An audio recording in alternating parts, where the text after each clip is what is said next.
Welcome, everyone. My name is Matt Pearsall, and I am the community manager here at Committee for Children. And I'm really glad to be able to join you for the latest in our Meet the Makers series of live stream interviews with the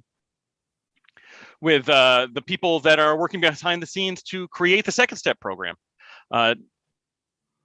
Before we begin, I'd like to begin with a land acknowledgement.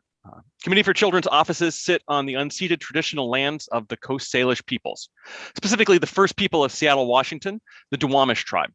As we honor the Duwamish people and their ancestors, it's also important that we consider our place in the past, present, and future history of the Indigenous peoples of our region, as well as how we can best support them. Thank you. Now, I'd like to introduce to you today's guest, Dr. Cailin Currie. She's a research scientist here at Committee for Children. Dr. Currie, welcome. Hi, Matt. Thanks for having me. Of course.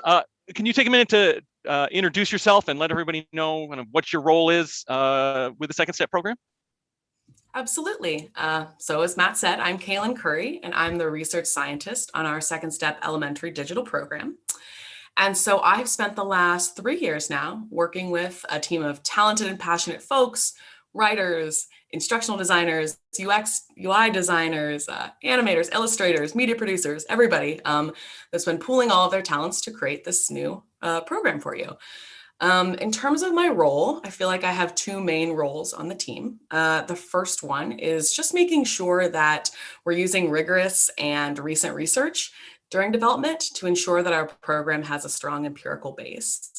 So we really want to be sure that what we're teaching is the most important skills for students, and that the way that we're teaching it is really aligned with best practices in pedagogy, as well as developmental psychology findings that let us know, how kids learn and how they develop.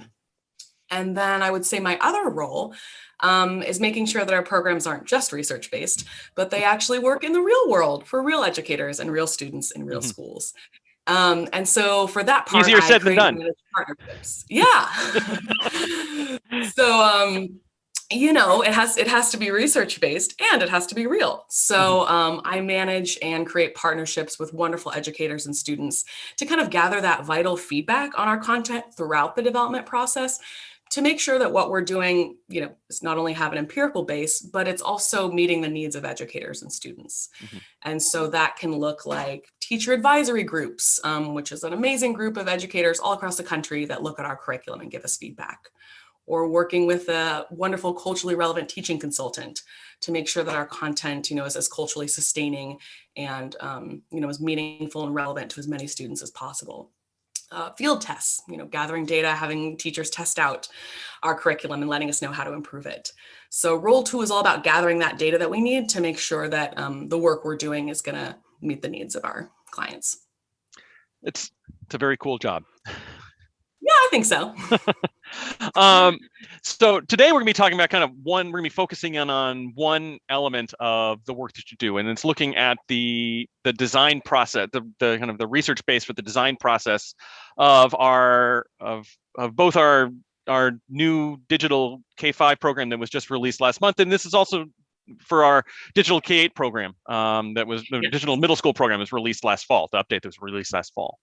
And that's kind of digging into the framework understanding by design. And I was wondering, could you just kind of introduce us a little bit to it? What is understanding by design? And why is it important? Yeah, so it's a framework for developing curriculum and improving student learning. And what's so cool about it is it really hinges on this idea that effective curriculum development uses a backwards mapping process or a backwards design process to really ensure that everything that we're doing is funneling towards our main goals. So for our curriculum, that looked like, first we start with, what do we want kids, the high level understandings, the big takeaways, what do we want them, to leave the unit or the lesson with? And then we said, okay, well, in order for them to attain that level of understanding, what specific skills, what specific knowledge would they need to have, in order to reach that goal? And then you go even a step further and you say, okay, well, if these are the skills and knowledge that we want students to know, what experiences, what activities, what content, what instructional strategies are going to get them to those, knowledge and understanding so that they can develop to the end goal. So it's all about kind of funneling all of our energy and focus towards what really matters. And what's kind of cool about that is it kind of circumvents some of the issue or common problems in curriculum development. So sometimes we try to teach everything because there's so much. But sometimes when you teach everything, you can't teach anything really deeply or really well. Or activity-based or activity-oriented curriculum. It might be a really fun activity, but do we really know exactly what students are going to gain from that participation? Do we know how that relates to the lesson objectives, you know? So that's kind of a 10,000 foot view of the understanding by design framework. And I gotta say, I'm also kind of excited to hear about how we used it because I learned about understanding design way back when I was in grad school to become a teacher. And my experience, whether it was when I was in grad school, I was like, oh, this is a great framework. I'm going to use this all the time. And I could see it. And then I got to become a teacher and I went, no one's got time for this stuff. It is labor intensive. So it kind of is. went out the door. So the fact that we're kind of integrating it into our programs, I think is really neat because it's a thing that's really that's hard to do when you're in the moment as an educator, but we have the capacity to do that ourselves. So, which I think is exciting. There's a lot of different kind of curriculum frameworks out there. Why did you all choose to use understanding by design? Well, we've really been building this powerhouse instructional design team lately, and they've introduced a lot of great new resources, perspective on pedagogy, learning theory, and understanding by design was one of them. And as a researcher, you'll be shocked to know that I was initially excited about it because it's research-based, because it's aligned with contemporary views of learning, because it's based on research in cognitive psychology. But it's not just aligned to effective practices for improving student learning. It's a really good fit for SEL in particular, for two reasons, really. One of the tenets of understanding by design is that the primary goal of education is really to develop and deepen student understanding. And kind of unspoken in there is that it's not about memorizing. It's not about regurgitating facts, right? It's about meaning making. It's about internalizing. It's about relating to the content in a meaningful way. And all of that is so critical for effective SEL learning. And then the other kind of component or tenet or core belief of UBD is that evidence of student understanding is revealed when students really apply knowledge and skills within authentic contexts. And so we love that because it's so important in SEL to be able to transfer those skills outside of a lesson into students' real lives. If we want behavior change, it's going to be more than just knowing the name of a strategy to manage stress, right? It's having practiced that, discussed it, thought about when it would work in what situations in your life, applied it to someone else, heard someone else, understand it. It's in order for kids to actually be able to use that stress management in a stressful situation, that authentic practice is key. And so that type of learning that UBD guides us towards is really the type of learning that we want in SEL. So what does that look like in the program? You think about kind of how that kind of looks in practice. What are some of the features of the program that are really influenced by understanding by design? Yeah, I would say there's also a focus on authentic and meaningful kind of evaluation. And so one thing we have is the last 5 minutes of every lesson is a check for learning. And the check is just an authentic, embedded, 100% participation activity that lets us know whether students met the learning objective. And so it's really a way of making that student learning visible. And to students, it might just look like another activity, but to teachers, it's so perfectly aligned so that they have just this little activity to know, hey, did my students meet this lesson objective? And depending on the grade you teach, it might be a discussion question, it might be a journal entry, a picture, a short activity, a rule, but it's an option what they know. So instead of waiting until the end of the unit or the end of the year, you're getting that feedback right then and there. And similarly, another way that our format of our lessons has changed is the last lesson of every unit has been designed as a performance task. And so the activity in each performance task provides an opportunity for students to really demonstrate the skills and knowledge that they acquired in the 4 lessons, previous. So it's kind of a sum up in a way. So ask them to pull together everything they've learned and apply it in this new or authentic context. And they're open-ended, it allows for students to be successful in multiple ways, but it makes learning visible to students and teachers. I Mm. think that's a big takeaway, and that helps students reflect and reinforce on their SEL skills, but it also helps teachers like easily and meaningfully like monitor student learning, so that they can provide better support. So it's really all about making the learning visible and making it authentic as opposed to some separate, test.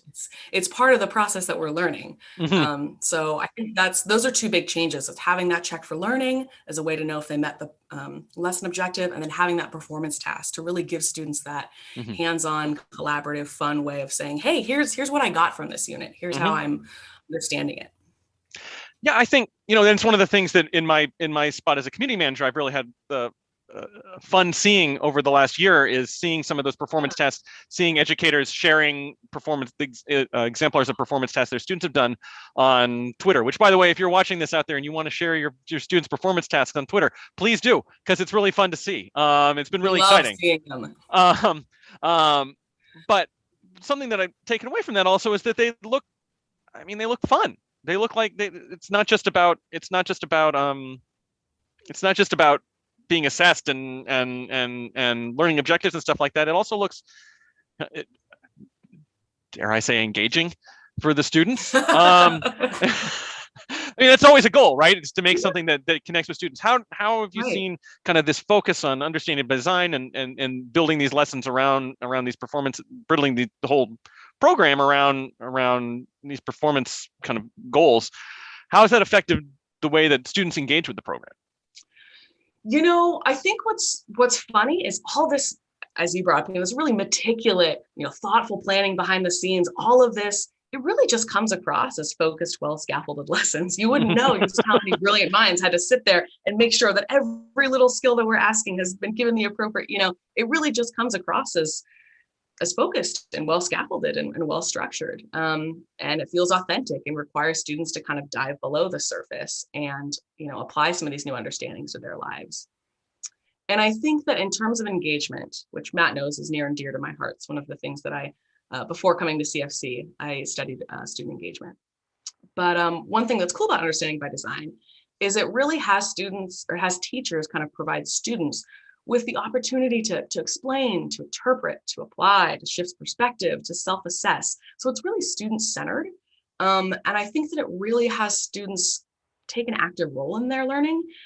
And research shows us that when students feel that sense of autonomy or ownership over their learning, when they feel like these skills are meaningful to their lives and they see how it relates to them, students' engagement increases in learning activities. So it's kind of a twofer in that one of the things that we focused on a lot was engagement, and UBD really, the way that the curriculum is structured, really hits a lot of those big predictors of engagement. Mm-hmm. As well as just the practicing and applying skills across contexts. That's just so important for, a key ingredient of SEL programs. I mean, when we look at research on, well, what are the key ingredients of effective SEL? Those things are always there, right? It's active, it's relevant to their lives. It has that direct instruction and that practice. So, we're trying to hit it from all different angles, right? Trying to, use all of what we know about student learning and research to support SEL skills and, in doing so, support that engagement. So we're running up on time. I don't want to hold you too much longer, but I do want to ask you one more question.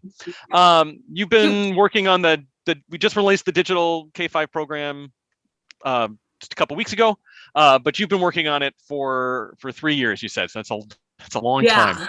What is one part of this program that just is your favorite? It doesn't have to be because it's research based or UBD or anything. Just what's your favorite? What's one thing that just makes you smile when you think about it? Oh, I think that, during the pandemic and all the restrictions on filming, it was really hard to do some of the, really in-depth filming we want, but we have these wonderful animated videos in the younger grades. There's a particular one, May and Mateo are two buddies that have a lab and learn together. And it's just, I can't watch any of the May and Mateo videos without smiling and thinking like, what a cool way to involve media, even when we can't do a lot of, in-person filming. I just think it also just really shows kids and in their own little worlds, in their own little contexts, in their own little laboratories, you know, and I think that that just makes me feel good that we're displaying kids in this kind of holistic manner too. So I'm all about the May and Mateo videos. You're not the only one. That's been a popular answer to that question. Oh, shoot! I should have thought of something unique. No, I think it's cool. I think I agree. I think they're super cute. So, Dr. Currie, thank you so much for taking the time to join us on behalf of everyone in the Second Step educator community and the broader Second Step community, and just thank you so much for taking the time. Absolutely excited. Thank you, Matt. So, if you are in the Second Step educator community, then you're watching this there, then you already know about it. But if you are watching this on in some of the other places on the internet where we share these videos, then you may not know yet about the Second Step educator community. It's a great space for people who are using the Second Step programs to come together in a online community of practice and share their collective expertise, learn from each other, and also hear things like this direct from Committee for Children. If you'd like to learn more about it, here's information on the screen, and we would love to be able to see you there. So thank you very much. Until next time, my name is Matt Pearsall, and everyone stay healthy. Thank you.